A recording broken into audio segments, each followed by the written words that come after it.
ओम नमो भगवते वासुदेवाय। ओम नमो भगवते वासुदेवाय। ओम नमो भगवते वासुदेवाय। नारायणं नमस्कृत्यं नरं चैव नरोत्तमं देवीं सरस्वतीं व्यासं ततो जयम् उदीरयेत्। नष्टप्रायश भद्रेषु नित्यं भागवत सेवया भगवती उत्तम श्लोके भक्तिर्भक्ति नैष्टिकीं मूकं करोति वाचालं पंगुं लंघायते गिरिं यत्कृपातमहं वन्दे श्रीगुरुं दीनतरनं परमानन्दं माधवम्। अथ षोडशो अध्यायः। परीक्षित की दिग्विजय तथा धर्म और पृथ्वी का संवाद। सुत उवाच तथा परीक्षिद्विजावर्य शिक्षयामहिं महाभागवता शशासाहा यथा हि सूतयाम् अभिजाता कोविदा समादिशन् विप्रा महद्गुणस्तथा। सुत जी कहते हैं, शौनक जी, पांडवों के महापारायण के पश्चात भगवान के परम भक्त राजा परीक्षित श्रेष्ठ ब्राह्मणों की शिक्षा के अनुसार पृथ्वी का शासन करने लगे। उनके जन्म के समय ज्योतिषियों ने उनके संबंध में जो कुछ कहा था, वास्तव में वे सभी महान गुण उनमें विद्यमान थे। स उत्तरस्य तनयाम उपयेम इरावतीं जन्मेजयादिं चतुरस् तस्याम् उत्पादयत् सूतान् अजहारश्वमेधां स्थिरगंगायां भूरि दक्षिणान् सारस्वतं गुरुं कृत्वा देवा यत्राक्षिगोचरः निजग्राहोषः स वीरः कलिं दिग्विजये क्वचित् नृपलिङ्गाधरं शूद्रं घ्नन्तं नु गो मिथुनं पदः। शौनक उवाच कस्य हेतुर्निजग्राह कलिं दिग्विजये नृपः निर्देवा चिह्नान्धृक शूद्रस्को अशो गाम्या पदहनात् तत्कथयता महाभागा यदि कृष्णा कथाश्रयम्। अथवास्य पदाम्भोज मकरन्दालिहां सतां किम् अन्यैर् असद् आलपेर् आयुषो यद् असद्भ्यः शूद्रयाशुषाम नृणाम् अंगा मृत्यानामृतम् इच्छताम् इहो पहुतो भगवान् मृत्युसा शामित्र कर्मणि न कश्चिन् म्रियते तावत् यावद् अस्त इहान्तकः एतद् अर्थं हि भगवान् आहुता परम ऋषिभिः अहो नरलोके पीयते हरिलीलामृतं वचः। उन्होंने उत्तर की पुत्री इरावती से विवाह किया।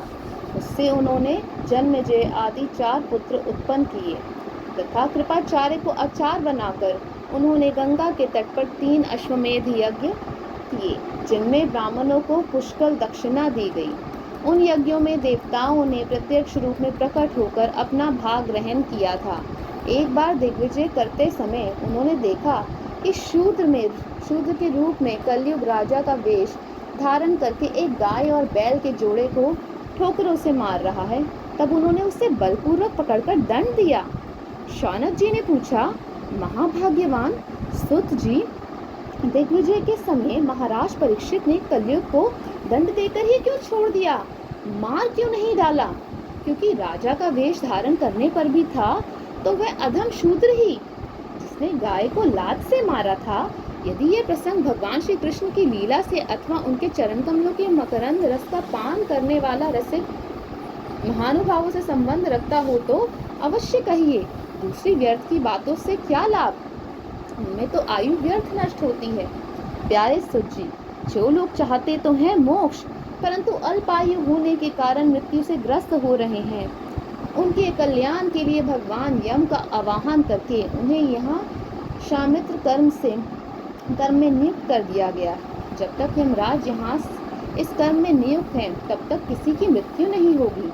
मृत्यु से ग्रस्त मनुष्य लोक के जीव भी भगवान की सुधा तुल्य लीला कथा का पान कर सकें। इसीलिए महर्षियों ने भगवान यम को यहाँ बुलाया है। एक को थोड़ी आयु और दूसरे कम समझ। ऐसी अवस्था में संसार के मंदभागे विषी पुरुषों की आयु व्यर्थ ही बीत जाती है, नींद में रात और व्यर्थ के कामों में दिन। मंदस्य मंद प्रज्ञस्य वयो मंदायुषः युषश्चवे निर्याह्रियते नक्तं दिवाचा व्यर्थ कर्म भी। सुतुवाच यदा परीक्षित कुरुजाङ्ग्ले आवसत्कलिं प्रविष्टं निजचक्रवर्तिते निशम्या वारताम् अनितप्रियां तथा स शरासनं संयुग सौन्दिराददे स्वलङ्कृतं श्यामातुरङ्गा योजितं रथं मृगेन्द्र ध्वजम् आश्रिता पुरात वृतो रथाश्व द्वीपपति युक्तया स्वासेनया दिग्विजयायाः निर्गतः भद्राश्वं केतुमालां च भारतं चोत्तरान् कुरुन् किं पुरुषादीनि वर्षाणि विजित्य जगृहे बलिम् नगरांश्च तत्रोपश्यन्नर्वाणः सा पूर्वेषां महात्मानां प्रगीयमानां च यशः कृष्णमहात्मया शुचकाम् आत्मनं च परित्रातम् अवस्थामनो अस्थतेजसा स्नेहं च वृष्णिपार्थानां तेषां भक्तिं च केशवे तेभ्यः परं सन्तुष्टः प्रीति उज्जृम्भितालोचनः महाधनानि वासांसि ददोहारान् महामनः सार्थया पार्षदा स्वेवना साख्यदौत्या विरासनानुगमना स्तवना प्रणामान् सगुदेषु पाण्डुषु जगत्प्रणीतं च विष्णोर्भक्तिं करोति नरपते चरणारविन्दे तस्यैवं वर्तमानस्य पूर्वेषां वृत्तिम् अन्वहं नातिदूरे किलाश्चर्यं यद् आसीत् तन्निबोधने धर्मपदे केन चरण विच्छयाम उपलभ्यागां पृच्छति समाश्रु वदनाम विवत्साम एवं मातराम। सुत जी ने कहा, जिस समय राजा परीक्षित कुरु जंगल देश में सम्राट के रूप में निवास कर रहे थे, उस समय उन्होंने सुना कि मेरी सेना द्वारा सुरक्षित साम्राज्य में कलयुग का प्रवेश हो गया है। इस समाचार से उन्हें दुख तो अवश्य हुआ, परंतु यह सोचकर कि युद्ध करने का अवसर हाथ लगा, वे उतने दुखी नहीं हुए। इसके बाद युद्ध में परीक्षित ने धनुष हाथ में ले लिया। वे शाम वन के घोड़े से जुते हुए सी की ध्वजा वाले सुसज्जित रथ पर सवार होकर दिग्विजय करने के लिए नगर से बाहर निकल पड़े। उस समय रथ, हाथी, घोड़े और पैदल सेना उनके साथ साथ चल रही थी। उन्होंने भद्राशव, केतुमाल, भारत, उत्तर कुरु और किम पुरुष आदि सभी वर्षों को जीतकर वहां के राजाओं से भेंट ली। उन्हें उन देशों में सर्वत्र अपने पूर्वज महात्माओं का सुयश सुनने को मिला। इस यशोगान से पद पद पर भगवान श्री कृष्ण की महिमा प्रकट होती थी। इसके साथ ही उन्हें यह भी सुनने को मिलता था कि भगवान श्री कृष्ण ने अश्वत्थामा के ब्रह्मास्त्र की ज्वाला से किस प्रकार उनकी रक्षा की थी। यदुवंशी और पांडवों में परस्पर कितना प्रेम था तथा पांडवों की भगवान श्री कृष्ण में कितनी भक्ति थी। जो लोग उनके ये चरित्र सुनाते, उन पर महामना राजा परीक्षित बहुत प्रसन्न होते। उनके नेत्र प्रेम से खिल उठते। वे बड़ी उदारता से उन्हें बहुमूल्य वस्त्र और मणियों के हार उपहार में देते। वे सुनते कि भगवान श्री कृष्ण ने प्रेम परवश होकर पांडवों के सारथी का काम किया, उनके सभासद बने, यहाँ तक कि उनके मन के अनुसार काम करके उनकी सेवा भी की। उनके सखा तो थे ही, दूत भी बने। वे रात को शस्त्र ग्रहण करके वीरासन से बैठ जाते और शिविर का पहरा देते। उनके पीछे पीछे चलते, स्तुति करते तथा प्रणाम करते। इतना ही नहीं, अपने प्रेमी पांडवों के चरणों में उन्होंने सारे जगत को झुका दिया। तब परीक्षित की भक्ति भगवान श्री कृष्ण के चरण कमलों में और भी बढ़ जाती। धर्म उवाच कच्चित् भद्रे नामयम् आत्मनस्ते विच्छयासि मल्यातेशन मुखेन आलक्ष्या भवितम् अंतराध्यं दूरे बन्धुं शोचसि कञ्चनामाह पादे न्यूनं शोचसि मेकापादम् आत्मनं वा वृषालेर भोक्ष्यमानाम् आहो सुरादीन हृतयज्ञः भागान् प्रजा उतास्मिन् मघपति अवर्षति। अरक्ष्यमाणः स्त्रिया उर्वी बालान् शोचसि अथो पुरुषादिरिवार्तान् वाचं देवीं ब्रह्मकुले कुकर्मणि अब्रह्मण्ये राजकुले कुलाग्रयान् किं शत्रा बन्धून् कलीनोपसृष्टान् राष्ट्राणि वा तेरवरोपितानि इतस्ततो वासनापानवासः स्नानव्यवायोन्मुखा जीवलोकम् यद्वाम्बा ते भूरि भारवतारः कृत्वावतारस्य हरेर्धारित्री अन्तर्हितस्य स्मरति विसृष्ट कर्माणि निर्वाणविलम्बितानि इदं न मामचक्षव तवाधिमूलं वसुन्धरे येन विकर्षतासि कालेन वाते बलीनां बलीयशा सूरचरितम किं हृतम अम्बा सौभगम। इस प्रकार वे दिन दिन पांडवों के आचरण का अनुसरण करते हुए दिग्विजय कर रहे थे। उन्हीं दिनों उनके शिविर से थोड़ी ही दूर पर एक आश्चर्यजनक घटना घटी। वह मैं आपको सुनाता हूँ। धर्म बैल का रूप धारण करके एक पैर से घूम रहा था। एक स्थान पर उसे गाय के रूप में पृथ्वी मिली। पुत्र की मृत्यु से दुखिनी माता के समान उसके नेत्रों से आंसू के झरन झर रहे थे। उसका शरीर श्रीहीन हो गया था। धर्म पृथ्वी से पूछने लगा। धर्म ने कहा, कल्याणी, कुशल से तो हो ना? तुम्हारा मुख कुछ कुछ मलिन हो रहा है। तुम श्रीहीन हो रही हो। मालूम होता है तुम्हारे हृदय में कुछ ना कुछ दुख अवश्य है। क्या तुम्हारा कोई संबंधी दूर देश में चला गया है जिसके लिए तुम इतनी चिंता कर रही हो? कहीं तुम मेरी तो चिंता नहीं कर रही कि अब इसके 3 पैर टूट गए, एक ही पैर पर रह गया है। संभव है तुम अपने लिए शोक कर रही हो कि अब शूद्र तुम्हारे ऊपर शासन करेंगे।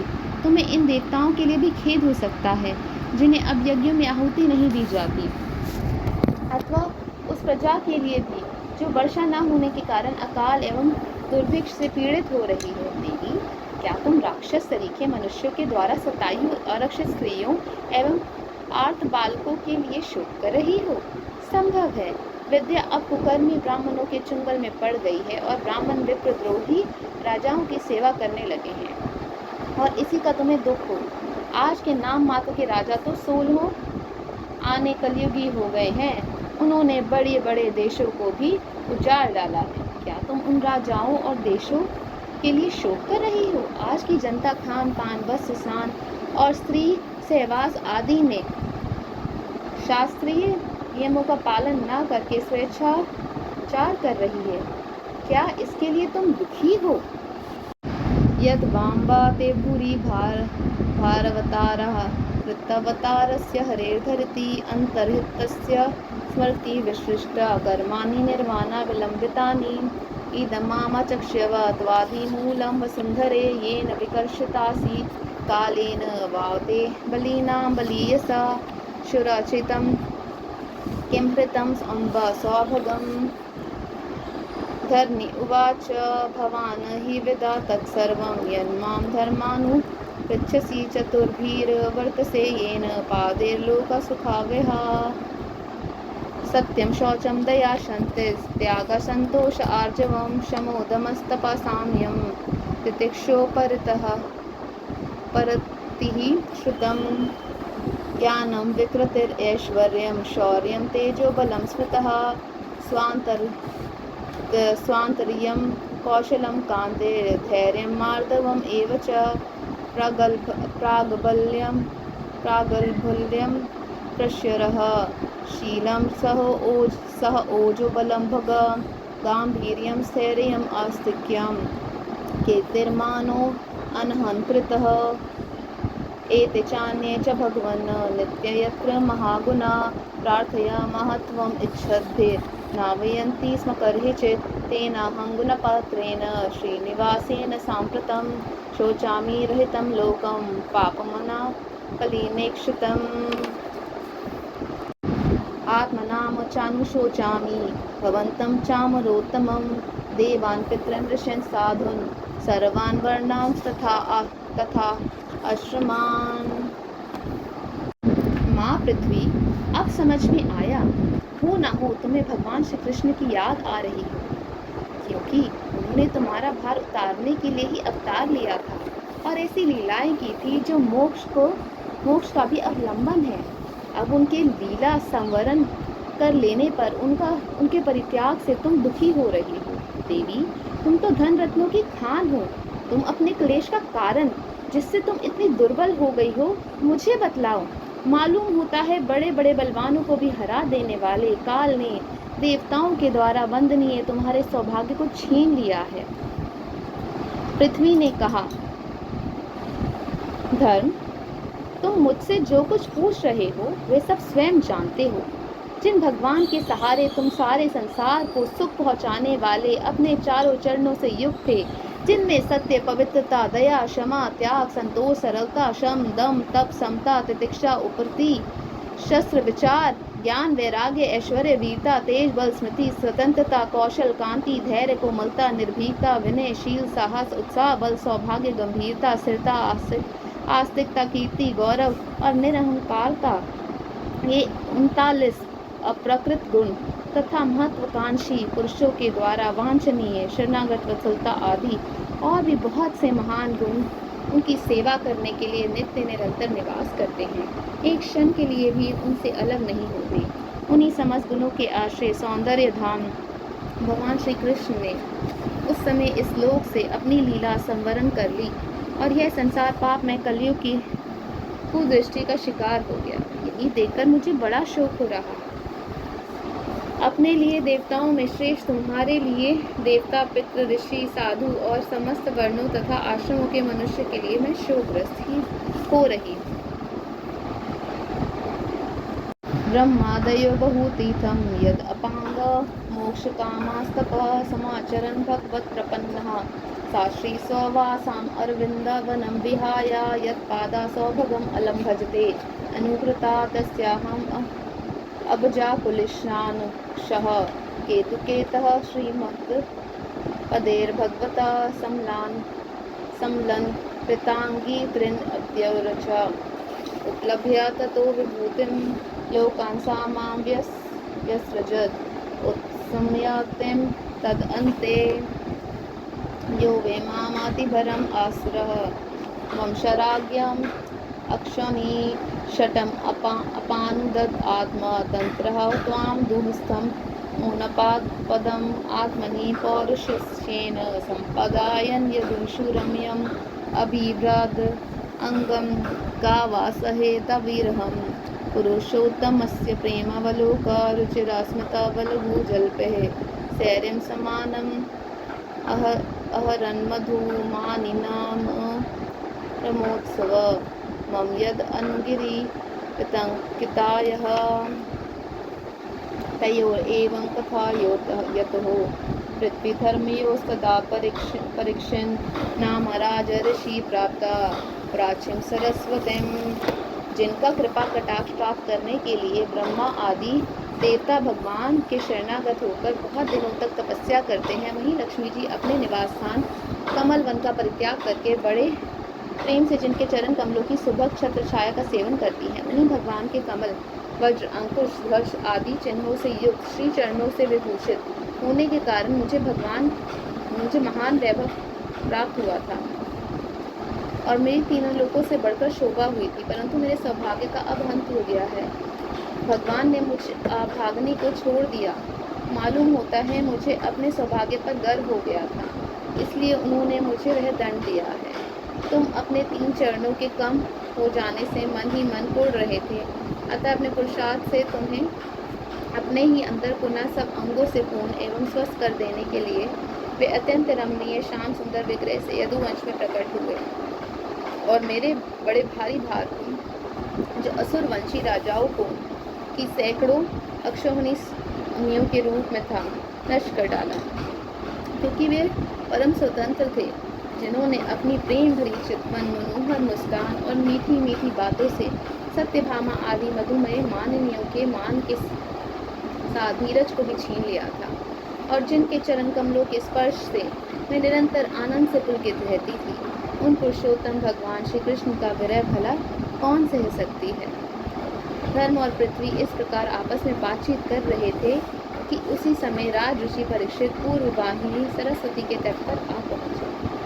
इति श्रीमद्भागवते महापुराणे पारमहंस्यां संहितायां प्रथम स्कंदे पृथ्वीधर्मसंवादो नाम षोडशो अध्यायः। अथ सप्तदशो अध्याय महाराज परीक्षित द्वारा कलयुग का दमन। उवाच तत्र गोमिथुनं राज हन्यमानम् अनाथवत् दण्डहस्तं च वृषलं तदृशे नृपालाञ्छनं वृषं मृणालाध्वलं मे हन्तम् इवाभिव्यतं विपमानं पदेकेन शिदन्तं शूद्र ताडितं गां च धर्मदुघां दीनां भृशं शूद्रापदाहतां विवत्साम् अश्रुवदनां क्षामां यस्वयम् इच्छतिं पापरिच्छार्थम् आरुधा कार्तस्वरः पृच्छदं मेघगम्भीरया वाचः समारोपिता कर्मकु कस्तमच्चरणे लोके बलाधमसि अबलान् बली नरादेवो असि वेशेन नटवत्कर्मणा अद्विजः यस्त्वं कृष्णे गते दुरं सः गाण्डीवा धन्वना शोच्यो असि अशोचयान् रहसि प्रहरन् वधम् अर्हसि त्वं वां मृणालाध्वलः पादे न्यूनः पदाचरण वृषारूपेण किं कश्चित् देवो न परिखेदयन् न जातु कौरवेन्द्रनां दोर्दण्डा परिरम्भिते भूतले अनुपतन्ति अस्मिन् वीनाते प्राणिनां शुचः। सुत जी कहते हैं, शौनक जी वहां पहुंचकर राजा परीक्षित ने देखा कि एक राजवेशधारी शूद्र हाथ में डंडा लिए हुए है और गाय बैल के एक जोड़े को इस तरह पीटता जा रहा है जैसे उनका कोई स्वामी ही ना हो। वह कमल तंतु के समान श्वेत रंग का बैल एक पैर से खड़ा काँप रहा था तथा शूद्र की ताड़ना से पीड़ित और भयभीत होकर मूत्र त्याग कर रहा था। धर्मोपयोगी दूध घी आदि हविष्य पदार्थों को देने वाली वह गाय भी बार बार शूद्र के पैरों की ठोकर खाकर अत्यंत दीन हो रही थी। एक तो वह स्वयं ही दुबली पतली थी, दूसरे उसका बछड़ा भी उसके पास नहीं था। उसे भूख लगी हुई थी और उसकी आंखों से आंसू बहते जा रहे थे। स्वर्ण जटित रथ पर चढ़े हुए राजा परीक्षित ने अपना धनुष चढ़ाकर मेघ के समान गंभीर वाणी से उसको ललकारा, अरे तू कौन है जो बलवान होकर भी मेरे राज्य के इन दुर्बल प्राणियों को बलपूर्वक मार रहा है? तूने नट की भांति वेश तो राजा का सा बना रखा है, परंतु कर्म से तू शूद्र जान पड़ता है। हमारे दादा अर्जुन के साथ भगवान श्री कृष्ण के परम धाम पधार जाने पर इस प्रकार निर्जन स्थान में निरपराधों पर प्रहार करने वाला तू अपराधी है, अतः वध के योग्य है। उन्होंने धर्म से पूछा, कमलनाल के समान आपका श्वेत वर्ण है, 3 पैर ना होने पर भी आप एक ही पैर से चलते फिरते हैं। ये देखकर मुझे बड़ा कष्ट हो रहा है। बतलाइए, आप क्या बैल के रूप में कोई देवता हैं? अभी यह भूमंडल कुरुवंशी नरपतियों के बाहुबल से सुरक्षित है। इसमें आपके सिवा और किसी भी प्राणी की आंखों से शोक के आंसू बहते मैंने नहीं देखे। माँ सौरभये यात्रा शुचो वेतुते वर्षलाभयम् मा रोदिर अम्बभद्रं ते फलानामयि शास्त्री यस्य राष्ट्रे प्रजा सर्वा त्रस्यन्ते साधुभिः असाधुभिः तस्य मतस्य नश्यन्ति कृतिर् आयुर्भगो गतिः को अवृश्यत् तव पदां स्त्रीन् सौरभे चतुष्पदा मा भुवं स्वादृशा राष्ट्रे राज्ञां कृष्णानुवर्तिनाम् आख्याहि वृषभद्रं व साधूनाम् अकृतागसाम् आत्मविरूप्य कर्तारं पार्थानां कीर्तिदूषणं जने अनागसी अघं युञ्जन् सर्वतो अस्य चामद्भयं साधूनां भद्रम् एव स्यात् असाधु धमने कृते अनागवश एवाभूतेषु निर्नक्षुषः अहर्तास्मि भुजं साक्षात् अमर्त्यास्यापि सांगदम् राज्ञो हि परमो धर्मः स्वधर्मास्थानुपालनं शास्त्रो अन्यान् यथा शास्त्रं नापदि उत्पथान् इह धर्म उवाच एतत् वा पाण्डवेयानां युक्तम् आर्तभयं वचः येषां गुणागणे कृष्णो दौतयायादु भगवान् कृतः न वयं क्लेशबीजानि यथा सूया पुरुषऋषभा पुरुषं तं विज्ञानेमो वाक्यभेद विमोहिता। धेनुपुत्र, अब आप शोक न करें, इस शूद से निर्भय हो जाएं। गौ माता, मैं दुष्टों को दंड देने वाला हूँ। अब आप रोए नहीं, आपका कल्याण हो। देवी, जिस राजा के राज्य में दुष्टों के उपद्रव से सारी प्रजा त्रस्त रहती है, उस मतवाले राजा की कीर्ति, आयु, ऐश्वर्य और परलोक नष्ट हो जाते हैं। राजाओं का परम धर्म यही है कि वे दुखियों का दुख दूर करें।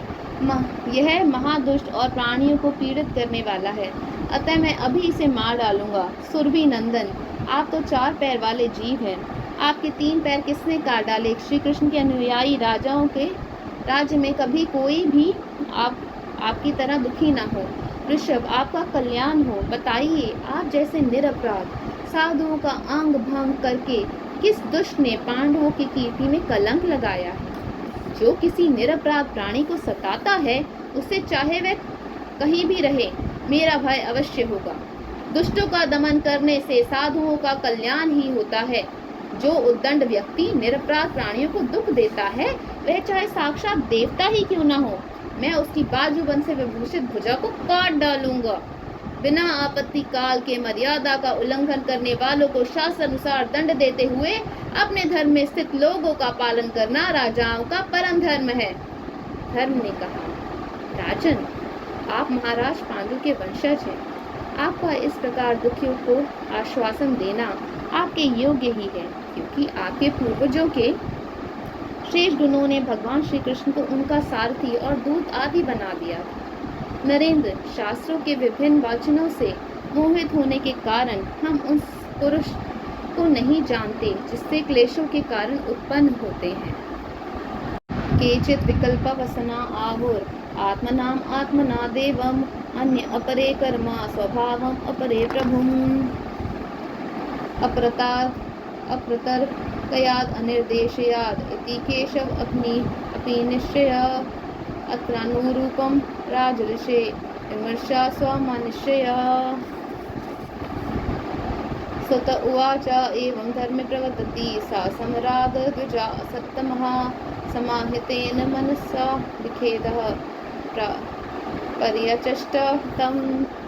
राज उवाच धर्मं ब्रवीषि धर्मज्ञ धर्मो असि वृषरूपधृक् यद् अधर्मा कृता स्थानं शुचकस्यापि तद्भवेत् अथवा देवा मायया नूनं गतिरगोचरा चेतसो वचश्चापि भूतानाम् इति निश्चयः तपा शौचं दया सत्यम् इति पादाकृते कृतः अधर्मांशः त्रयो भग्नः सम्यसङ्गमदेस्तेवः इदानीं धर्मपादस्ते सत्यं निर्वर्तयेद्यतः तं जिगृहीक्षयति अधर्मो अयम् अनर्थेन धृतः कलहि इयं च भूमिर्भगवतः न्यासितोरो भरासते श्रीमध्यस्तत्पदा न्यासः सर्वथा कृतकौतुक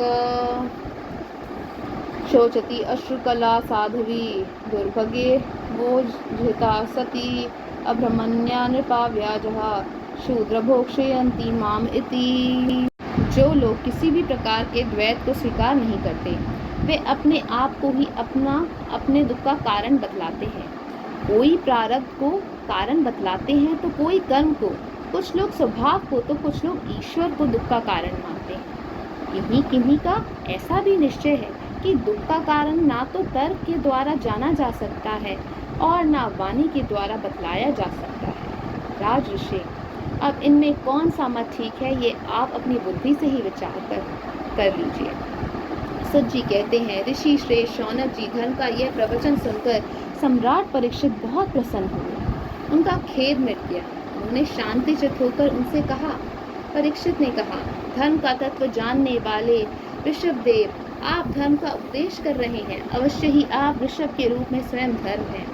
आपने अपने को दुख देने वाले का नाम इसलिए नहीं बताया है। अधर्म करने वाले को जो नरक आदि प्राप्त होते हैं, वे ही चुगली करने वाले को भी मिलते हैं। अथवा यही सिद्धांत निश्चित है कि प्राणियों के मन और वाणी से परमेश्वर की माया के स्वरूप का निरूपण नहीं किया जा सकता। धर्मदेव, सतयुग में आपके 4 चरण थे, तप, पवित्रता, दया और सत्य। इस समय अधर्म के अंश, गर्व, आसक्ति और मद से 3 चरण नष्ट हो चुके हैं। अब आपका 4था चरण केवल सत्य ही बच रहा है।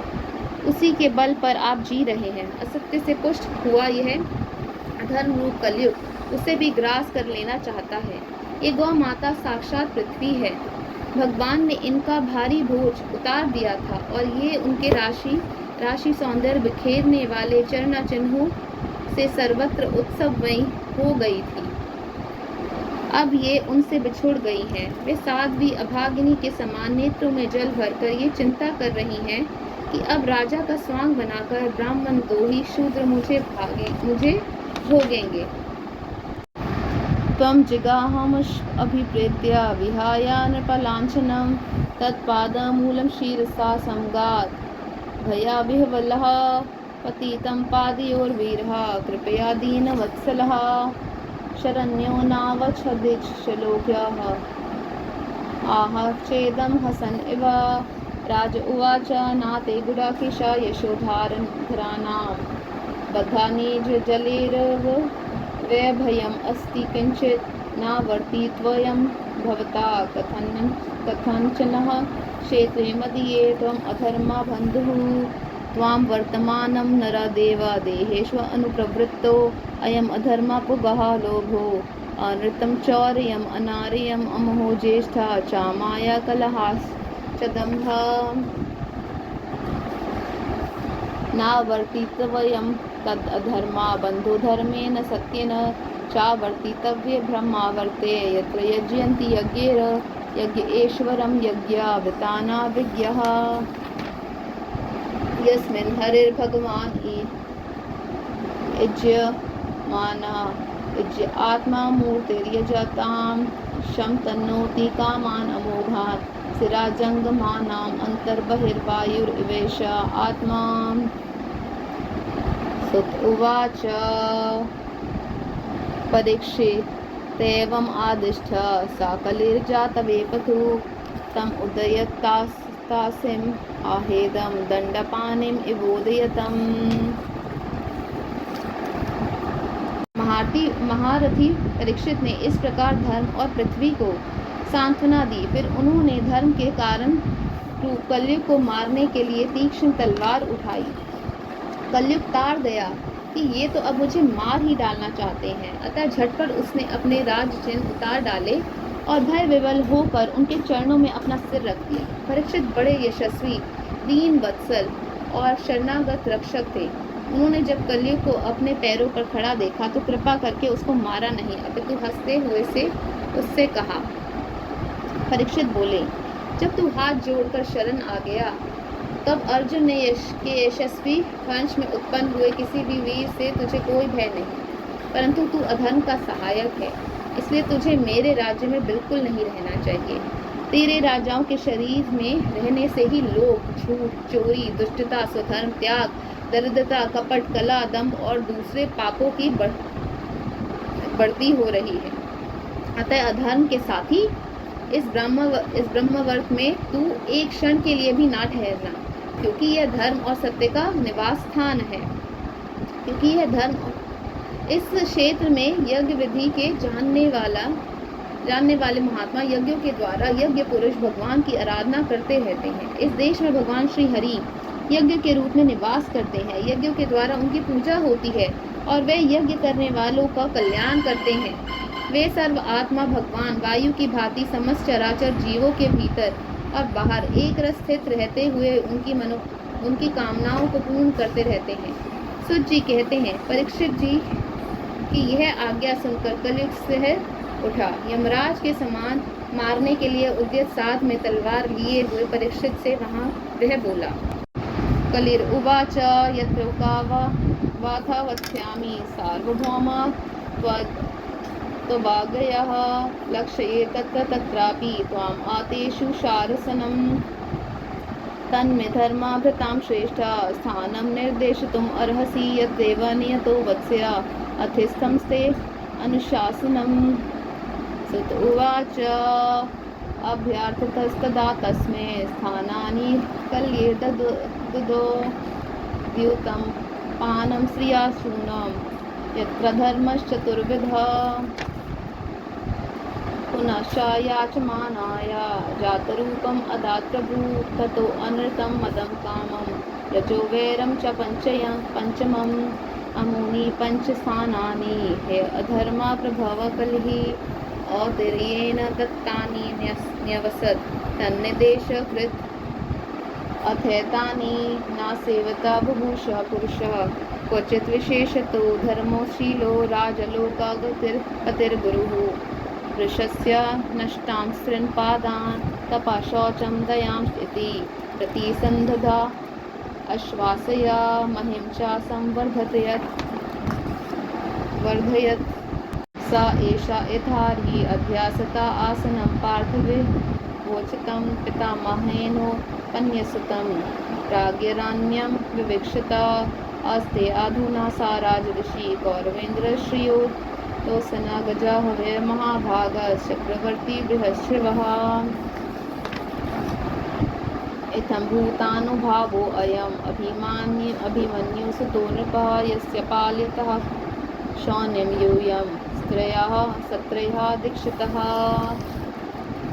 कली ने कहा,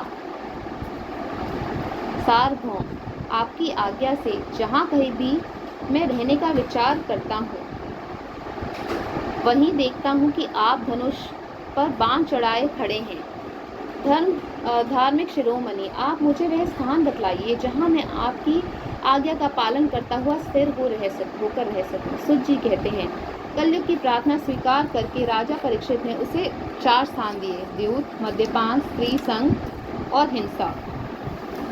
इन स्थानों में क्रमशः असत्य, मद, आसक्ति और निर्दयता के 4 प्रकार के अधर्म निवास करते हैं। उसने और भी स्थान मांगे, तब समर्थ परीक्षित ने कहा उससे रहने के लिए एक और स्थान, सुवर्ण, धन दिया। इस प्रकार कलयुग के 5 स्थान हो गए: झूठ, मद, काम, वैर और रजोगुण। परीक्षित के दिए हुए इन्हीं 5 स्थानों में अधर्म का मूल कारण कली उनकी आज्ञाओं का पालन करता हुआ निवास करने लगा। इसलिए आत्म कल्याणकामी पुरुष को इन 5 स्थानों का सेवन कभी नहीं करना चाहिए।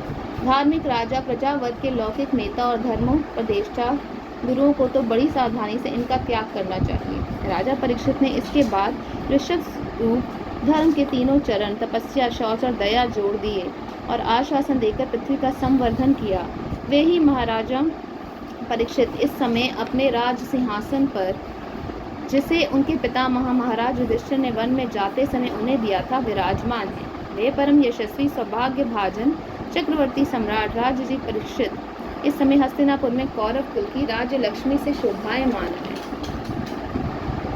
अभिमन्युनंदन राजा परीक्षित वास्तव में ऐसे ही प्रभावशाली हैं, जिनके शासन काल में आप लोग इस दीर्घकालीन यज्ञ के लिए दीक्षित हुए हैं। इति श्रीमद्भागवते महापुराणे पारमहंस्यां साहित्यां प्रथम स्कंदे कली निग्रहो नाम 17 अध्यायः। 43 से 45 तक के श्लोकों में महाराज परीक्षित का वर्तमान के समान वर्णन किया गया। वर्तमान सामीप्य है वर्तमान वद्वः। इस पाणिनि सूत्र के अनुसार वर्तमान के निकटवर्ती भूत और भविष्य के लिए भी वर्तमान का प्रयोग किया जा सकता है। जगत गुरु श्री वल्लभाचार्य महाराज ने अपनी टीका में लिखा है कि यद्यपि परीक्षित की मृत्यु हो गई थी, फिर भी उनकी कीर्ति और प्रभाव वर्तमान के समान ही विद्यमान थी। उनके प्रति अत्यंत श्रद्धा उत्पन्न करने के लिए उनकी दूरी यहाँ मिटा दी गई है। उन्हें भगवान का सायुज्य प्राप्त हो गया था, इसलिए भी सुजी को वे अपने सम्मुख ही दिख रहे हैं। न केवल उन्हीं को बल्कि सबको इस बात की प्रतीति हो रही है। आत्मा वै जायते पुत्र इस श्रुति के अनुसार जन्मेजय के रूप में भी वही राज सिंहासन पर बैठे हुए हैं। इन सब कारणों से वर्तमान के रूप में उनका वर्णन भी कथा के रस को पुष्ट ही करता है।